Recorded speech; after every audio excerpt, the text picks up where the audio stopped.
Jesus asked, "Who do you say that I am?" That question echoes down through the centuries. And it's always new. It's always challenging. But before I speak about it directly and how it pertains to us, let me first offer a little bit of background on this gospel reading. Matthew says, kind of laconically, Jesus came to Caesarea Philippi. Well, Jesus didn't just come there by accident. I think Jesus always had good reason to go where he wound up going and to do and say the things that he did. Caesarea Philippi was not a Jewish city. Some years earlier, Rome had given it to Herod. And one of Herod's sons, Philip, who was the tetrarch in that area, had kind of done a makeover of the city. And then Philip renamed it Caesarea Philippi, named it after himself, Philip's Caesarea. The city was devoted to the god Pan. And it was built on a large cliff that extended about 500 feet from one side to the other. And the cliff was about 100 feet high, as tall as a 10-story building. And down at the bottom of the cliff, the people who lived in the city would go and they would put into the rock little statues to the gods and little gifts that they were bringing, and maybe even little altars for those pagan gods. This city was located about 25 miles north of the Sea of Galilee. So it took Jesus and his disciples a full day to get there. No accident that they went there. No accident that Jesus chose this locale, this pagan city, for him to put these questions to them. Now you think, well, maybe he would have asked them, well, how is my message coming across? How many people are we converting? Do you think there's a way I could broaden my appeal? He doesn't ask any of that. Goes to the heart of the issue. Who do they think I am? Am I just another one of those itinerant preachers, one of those magicians that was going around and healing people? Because there were people like that at the time. Some of them had followers too. So Jesus puts that question to them, and I imagine that the apostles and the disciples gathered around were kind of hesitant, stammering out their answers. They felt pressured. They'd been companions of Jesus for a while. And I imagine Peter was listening to their responses and thinking to himself, no, Jesus, you're more than what they're saying. You're not just another prophet.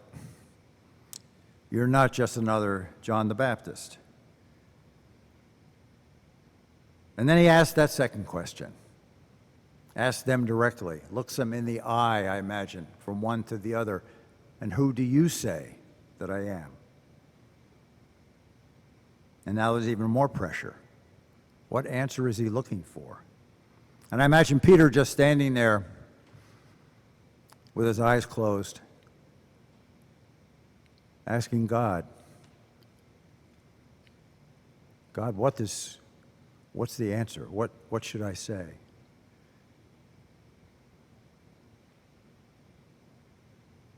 Do I dare speak about what we've been speaking about on the roads as we've been walking along?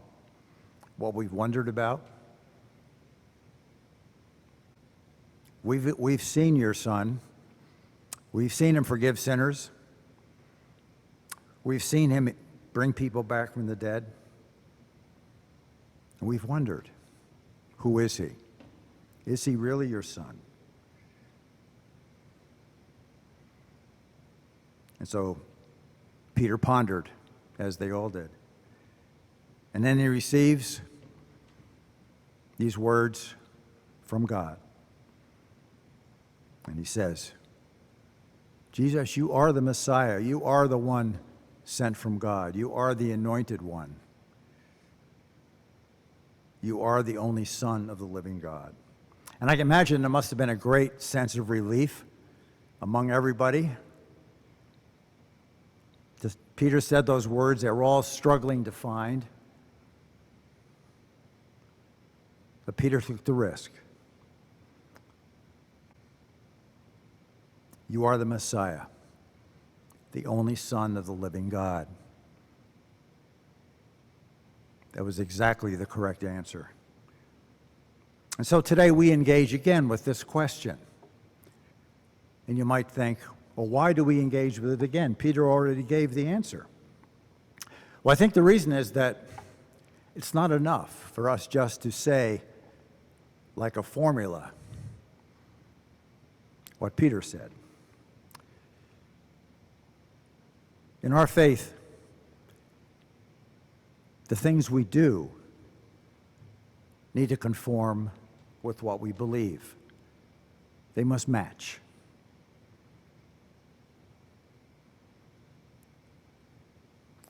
And so the answer we give to that question should change us in some way. It changed the apostles, after all. Yes, they made mistakes after that day. They denied Jesus. They deserted him when he needed them. But in the end, they were all reconciled to him. And they went on to live lives committed to the gospel, lives of sacrifice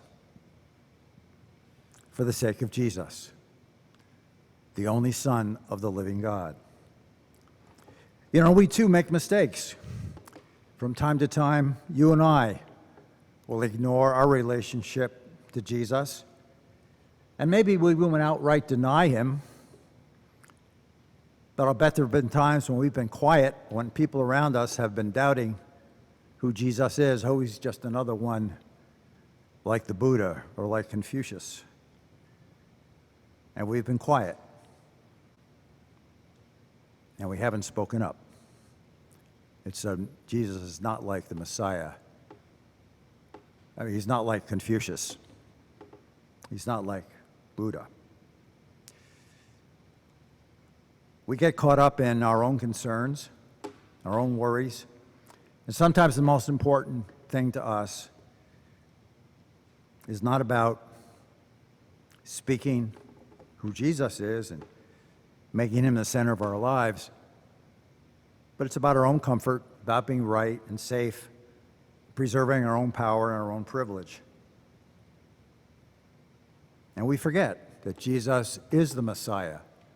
He is the anointed one, the Christ, who came from God to save us from all the prisons that we trap ourselves in. Sin and self-concern, selfishness. St. Paul, in the second reading, gives his response to Jesus' question. Paul says, "For from him, through him, and for him, all things are. To him be glory forever." So for Paul, Jesus was God incarnate. Jesus is the source, the wellspring, the ongoing creative love that empowers every living thing, all of creation, especially you and me today.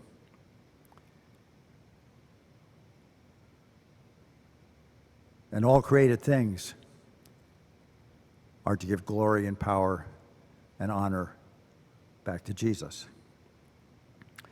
So when we remember the answer to that question that Peter gave, can we let that change us? can we proclaim that Jesus is, as he always was, the Son of the living God? Can we acknowledge for ourselves and for those around us that unchanging truth that he is today as he was for Peter, Paul, and all the saints, the only Son of the living God, the one sent from God to save us all? So may we have the boldness and the courage to live that truth, to proclaim that truth, as we respond in wonder and awe to you, Lord. Be all glory, honor, and praise forever. Amen.